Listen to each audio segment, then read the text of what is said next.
Your call has been forwarded to an automatic voice message system. At the tone, please record your message. Hey mate, just checking in, making sure you haven't hurt yourself yet. Remember, it can only come up from here. I know everyone's going to be angry that a 38-year-old stopped Nick Larkey for 3 quarters, but it's going to be okay, I promise. Love you, bro. I'll talk to you soon. A message from Big Ant after the game last Sunday. Thank you for those kind words, Big Ant. I know all the fans are dying for you to get back on the podcast. Hopefully for everyone who's a North fan out there listening to this, you can pretend Big Ant was leaving that voice message for you as well. So if that doesn't comfort you and make you feel warm and fuzzy inside, I don't know what will. Thank you to Big Ant. I'm sure he'll be back soon upon request from you guys. But we don't want to get him on anytime soon because I don't want to get his ego up after last week's atrocity. So, preview pod today, guys. All the normal stuff. I haven't looked at the lineup yet. I'm going to react to the lineup. I haven't seen. I'm sure there's going to be some pretty shocking ins and outs. Clarko's back this week, so is he going to make a big cull? Is he going to cut the fat? Probably not. Anyway, we're going to get into all that. I'm going to tell you who I want in and out. Then I'll react to it. We'll have a look at under the microscope and all those sort of things. But yeah, big one. Some news going on, though. Some news going on. I didn't get to talk about this last week. I was too depressed. But Jack Ziebell did retire. What do I think of Jack Ziebell? I think he's the last guy in the club that really epitomizes Shinboner spirit.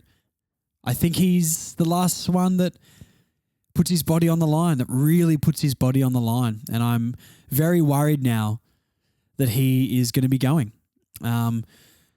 I have been an advocate for Ziebell having a good season. I don't think he's been anywhere near as bad as everybody suggests. And I think his leadership alone keeps him in this team with so many passengers in our 22. So we're going to really, really miss his on-field leadership. The way he puts his body on the line, isn't afraid to back into a contest, and genuinely loves this club. And there's not many people like that in these 4 walls at the moment. So devastating news. I would have loved him to stay on. I was an advocate for a 1-year deal for him, and I reckon that was still probably the right decision. But hey, I'm not on the board. I don't make these decisions. I'm sure you guys are very happy about that too. But what a warrior. I guess my favourite Ziebell memory would probably be kicking the goal against the Bulldogs to win us the game. Some big performances in the prelim final runs and that sort of stuff as well. But I don't know, that goal sticks into my mind. A more recent Ziebell memory, I guess, was didn't he kick 5 against the Swans last season? And we nearly beat the Swans, I think. I'm pretty sure he did. Was that last season? He did it sometime against the Swans, but yeah, what a warrior. Maybe not the A grader that we maybe needed, but he made up for that with heart, passion, and there's not many players in the league that will put their body on the line like him anymore. So brilliant career, one of our best captains for sure, and will be very, very missed. Some other news, Clarkson is back coaching this week. The club's been showing all the photos of him smiling and making us forget about his bad time he's been having. Is it the spark we need this week? I'm not too sure, but I am glad to have him back. I think this is the coach we need so desperately, and the continuity we need so desperately. I'm pretty confident in saying our list is better than 2 wins, and if he was there the whole season, I reckon we win a game like the Bombers, the Swans, the Saints a few weeks ago. We get over the line. But once again, 4 seasons of coaching just chaos, basically. And I'd say that's the main cause for us having the woes that we do right now. But I'm glad he's back. Do we get the new coach bounce down in Tassie this week? Yet to be seen. Yet to be seen. Imagine we lose to West Coast and then beat the Dees. That would be... I don't think I'd even be happy. I'd just be so angry because you couldn't even win the last one. But hey, a win's a win. Clarkson's back. One thing I wanted to talk about with the Clarkson thing is some of the media articles that have been going around are disgusting. And the media I've talked about this a lot. This is my big rant. You guys know I always go on. But they're just actual parasites, aren't they? Cockroaches. I think being in the football media is more scummy than being one of those really dodgy real estate agents. Because a lot of the articles I've been seeing, we all saw or read the statement that Clarko put out for the fans and members on the website. And the media have liked to pick one word in particular out of that to put in all of the headlines in the articles. Now, the way Clarkson described it, he described his time away many different ways, but one of the words he used, or phrases he said, was it was a little bit embarrassing having to step away. He described it as many other things. But the media took the word embarrassing and all the headlines were Clarkson embarrassed by absence from football. And I just hate it so much. I hate it so much. They took it so out of context because I'm pretty sure the next line was something like, but I now know that's not something to be embarrassed about. And it's just scummy. It doesn't get worse than that. The slimy parasites. I would genuinely love to have a debate with some of these people about it, just with how disgusting of human beings they can be. The media is the number one reason why Clarkson needed to take time off. Not because of the case, but the reason his mental health would have been down the bin would have been because he goes to the petrol station, doesn't get served, gets heckled in the street, probably getting heaps of messages from people that just consume what the media put out and have everything completely wrong. Completely wrong. And they're the main cause for his mental health downfall. But there's no responsibility, no repercussion for any of them. And they should absolutely be ashamed from the way that they've treated him and for all of the awful clickbait articles that they put out. I can't remember exactly how long ago it was, but I remember Damo or Lloydie or someone refuted the whole we use clickbait headlines and things thing. And it's just, are they even so stupid to not think, to not even know that they're doing that? Anyway, this rant's going to stop now, but this is why a lot of you listeners here are the best sort of fans, because everyone's moving away from traditional media because we know it's bias, the facts aren't right, and it's swayed in a certain direction to fit a narrative. But more and more people are turning off the mainstream news. They're coming to podcasts. They're finding their own ways to get information. And I don't know, they're sort of slowly breaking that industry. Think about Channel 10 with The Project. That was just a rubbish show with rubbish hosts. And I think it's basically done. And that's great because they're just pushing an agenda. So thank you for listening to this and getting all your North info here.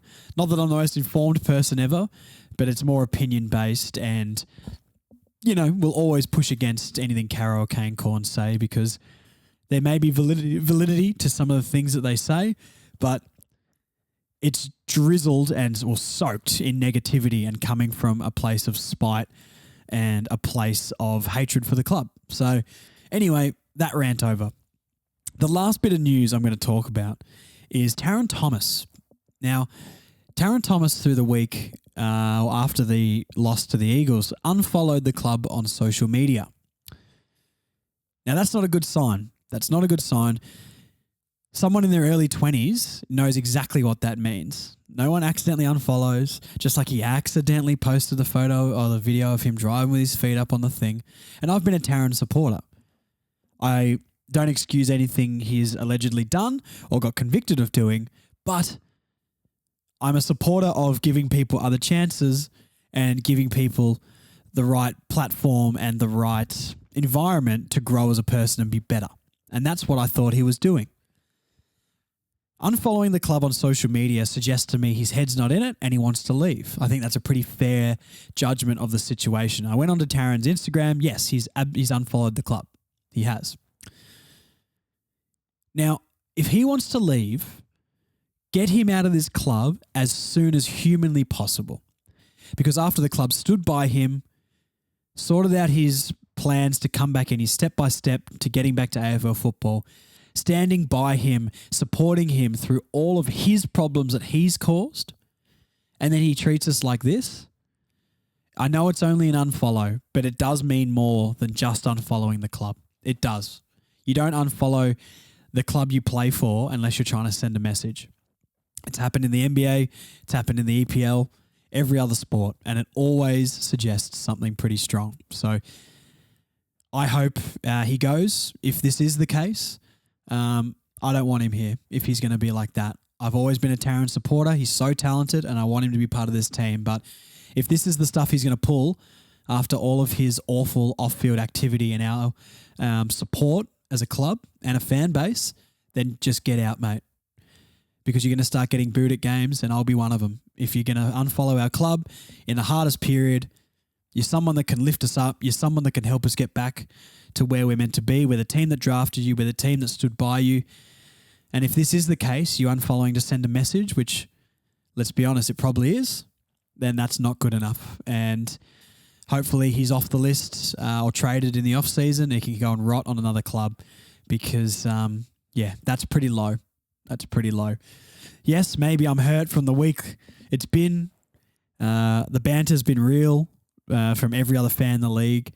But, hey, it's a sensitive time, and clearly he doesn't have his head screwed on, even though we all gave him another chance and we've supported him as a fan base and a club. So very poor from Tarryn. And in that case, the ins and outs that I would like to see. So in, I would be bringing Bergman, Greenwood and Powell. And out would be Young, Tarryn Thomas and Kane Turner. Now let me explain some of these. Miller Bergman, every week the same for me. Baffled that this man's not in the team. I don't know. I'm assuming he's not injured. Did he play in the VFL? I'm assuming he did. He did. So, yeah, I don't know why this guy's not in the team. Too much talent to not be playing at AFL level. Let him play himself back into form like we did Paul Curtis. Yeah, crazy he's not in the team. Hugh Greenwood, exactly. You guys know. Like, we don't even have to talk about this. Hugh Greenwood should be a walk-up starter over some of the spuds that we've got in this team. And Tom Powell, let's bring Tom Powell back. Maybe gives us a different dynamic in the midfield if we are lacking like we did on the weekend. Bring him back. He's good. Out, Lockie Young, not good enough. Bad on the weekend. Can't tag someone. Was playing in like the back pocket. He's not big enough, not strong enough. Didn't give us any run off half back. Was trying to tag, weak in a contest in the air. I don't know. Just don't. Goda and Bergman and Sheasel, Jackson Archer, all of those guys I would be putting ahead of him at the moment. Just didn't do it for me. Kane Turner, it's Kane Turner. Look, his 2 smothers and his 1 goal were great, but he was anonymous the rest of the game. Doesn't need to be there. And Tarryn Thomas, if him unfollowing the club on social media is because he's unsettled or doesn't want to be there, then I hope Clarkson comes in and swings that axe and drops him. He doesn't play again. So that dropping is only on the condition that is what's going on. If Tarryn Thomas plays this week, I would love a bit of an explanation around it. We won't be getting it, I'm sure, but I'd be dropping Tarryn Thomas. Not because of form, because we need a player like that, but you can't be having guys with that sort of attitude at the club, if it is true. So that would be my ins and outs. Now, let's react to the team.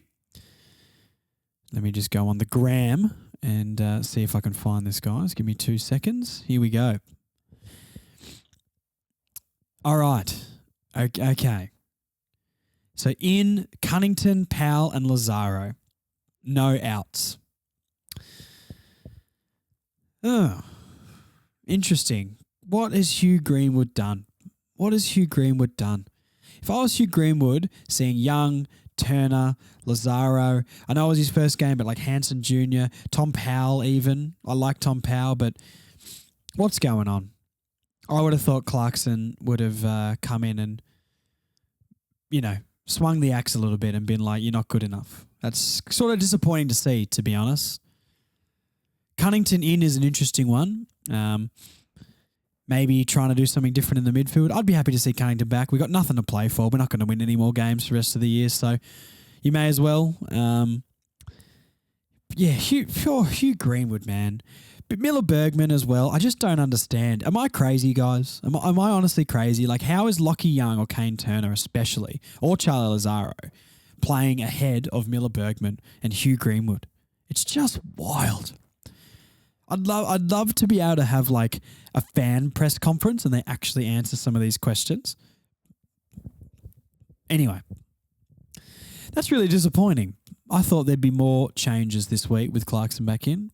I'm actually kind of disappointed with that. Great. Well, North letting me down again and again and again. Under the microscope this week, let's get into that. I feel like that was really flat. You know, I feel like I wanted to talk a little bit more about the team, but there's no outs. I mean, Cunnington's interesting. You know what I mean? Like, they're probably just giving him a few games at the end of the year to see him off. But, yeah, that's so disappointing. Tom Powell, I mean, cool, see Tom Powell in. I did say I wanted him in. Lazaro isn't going to make it at AFL level. Seems like the best bloke and a dominant VFL player, but it doesn't excite me. So, well, I wanted more content from that section, guys. I'm sorry. Anyway, under the microscope this week, Will Phillips and Jaden Stevenson for me. There's actually 3, but different reasons. So the 2 that I think need to step up and I'm putting under the microscope are Will Phillips and Jaden Stevenson. Never questioning Steve-O's work rate. He does work very hard. He's pushing down a half back. His pressure in the forward line was good. We didn't lay anywhere near enough tackles in the forward line, but he's always at least forcing a kick to go away.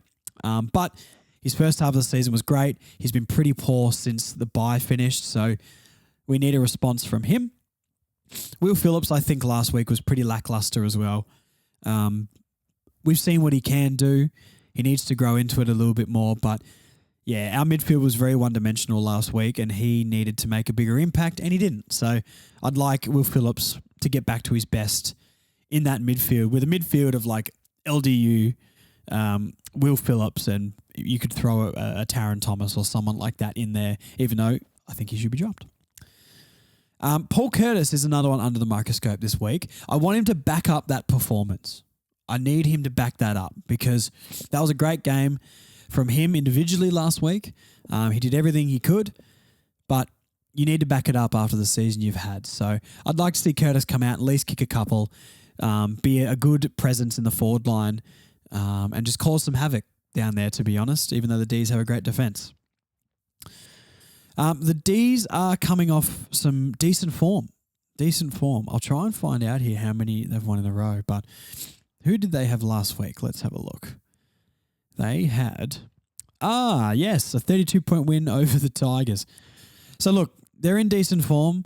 I don't think we're a chance at winning this game whatsoever, but I think it's all about effort and, you know, it wouldn't surprise me this week if we get absolutely slaughtered again by the Dees, and not because they're that good, but I reckon it's time for Clarkson to change something and let's work on this game plan properly because we need to change something, especially in our defence, and throw the magnets around, you know. Sheezel should be playing forward more. I think he was... Look how dynamic he was when he went in the forward line. He nearly won us the game in the fourth quarter. Get Goated to do it. If Lockie Young's going to be in this team, then get him to run off half-back. Get Goated to do it. Aiden Core apparently is the greatest player on earth right now. I'm talking to you, Marnie. I know you're listening. I'm not going to unveil what Marnie said to me midweek about Aiden Core, but I wasn't very happy about it. Yeah, let's throw the magnets around, get some players in different positions, and just try something, please. Please. Should I tip this week? My tips are always so bad. Bulldogs, Richmond. I'll tip the Bulldogs, but it wouldn't surprise me if it goes either way. West Coast, Essendon. I mean, Essendon will destroy them, just like they'll destroy us in the next round or two. Adelaide and the Gold Coast Suns. I think Adelaide, it's in Adelaide. So, yep, Adelaide win that for sure. Hawthorn, Collingwood. Collingwood will bounce back. They're not losing 2 on the bounce. Geelong, Port Adelaide. I'm picking the Cats. This week down at, I was going to say Skilled Stadium. It's not called that anymore. GMHBA Stadium. What an awful name for a stadium. And they're favourites too. But yep, I think the Cats will win. I hope the Lions win this week. Who have they got? They got Freo, so the Lions could actually go ahead of Port this week on percentage. If Port lose and the Lions win, which means we get the 16th pick in the draft instead of 17, which is pretty crazy. Who else I got the hiccups. Sorry, guys. Battle of the Bridge. This is the one we want. I'm going to tip the Swans in this one. I'm just not a Giants believer. I know they've won like 100 in a row, apparently, the media is saying, but I'm going to tip the Swans. That's just a gut feeling. Saints, Blues. I'm going to tip the Saints. Mainly because I want the Blues fans to quiet down. I've gone from loving the Blues, or not loving them, but like liking the Blues and wanting them to do well, to letting their fans be so obnoxious after winning a couple of games that I never want to see them win again. And the Lions and the Dockers, it is at Optus Stadium, but I'll tip the Lions because I need them to go ahead of Port just so they drop a little bit, which would be fantastic. So they're my tips for the week, guys. Make sure you follow all of my tips because they're always 100% accurate. Never, any of the time. Other than that, the obscure play of the week, I did forget to ask you guys to comment your favourite memories, but I put Ed Lower up there, the Big Brother star, Ed Lower. One of the signatures I got on my first ever North Melbourne Guernsey was Ed Lower. And not till later in my life did I realise I waited in line to get signatures from Ben Spate, Matt Campbell and Ed Lower. And later in my life, I realised they just rolled out the scrubs at the end of the bench. There was no way they were sending Harvey or Drew Petrie or Glenn Archer out there. Matt Campbell, actually, I loved Matt Campbell. Matt Campbell was great. I can't believe he didn't last longer than he did. The Flash, or just Flash, I think it was. But I loved watching him play. I need more Matt Campbell highlights. I need a message North Melbourne Vintage, I think they're called, on Instagram, and get some Matt Campbell highlights. I wonder if they have put I think they did put Matt Campbell highlights. If you guys don't know this page, I'm very slow at replying to everyone who's messaged me on Instagram and Facebook. So I do apologize. I've got my personal Instagrams and Facebooks and things, and I'm always like, I should definitely reply to everybody, but I'll get back to you all eventually. I'm sorry.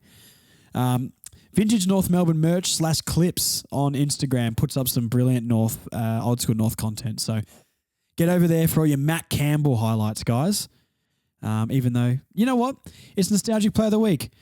If you are listening, whoever admins that page, who we've talked a couple of times, please, I need some Ed Lower highlights. I need to see Ed Lower highlights, and not Big Brother highlights, actual football highlights. Thank you very much. All right, guys, I think that's about it. Look, dire times, rock bottom. There's nothing to hope for or live for anymore. I will say the one thing I am excited for is there were rumours going around that Clarkson has been recruiting and already working on next season for the last month. I'm so excited for this off-season because I want big changes. I want list cullings. I want careers to be done. I want delistings. I want harsh delistings too. So I need a lot of new recruits in, and a lot of new draft picks, and we need like 10 new players coming into this club, I reckon, and solid AFL players, and start building a foundation. We've got the icing, I think. We just don't have the cake. So I'm excited for that. Not excited for the rest of the year, but hey, we'll still be here giving you all the North updates. Thank you for listening once again, guys. I'm trying to bring the positivity, but I've had a bad week. North have broken my heart, but you guys show up every week, so I am very, very appreciative of that. Follow the Facebooks, follow the Instagrams, all that sort of stuff. You guys know, I don't need to tell you that. 5-star reviews always help on Apple and Spotify and that sort of stuff as well. So for the people who have done that, thank you so much. I think North lose by 60 points this week, I think. But I hope they put in a bit of fight, and I hope to see a different style or game plan or something now Clarkson's back. But I'm glad Clarko's back. Screw Tarryn Thomas. I hate supporting this club, but I love them so much. All right, Roos fans, I'm out. Talk to you on Monday or Tuesday, depending on when I can be bothered recording the podcast. I'm awful. See you guys.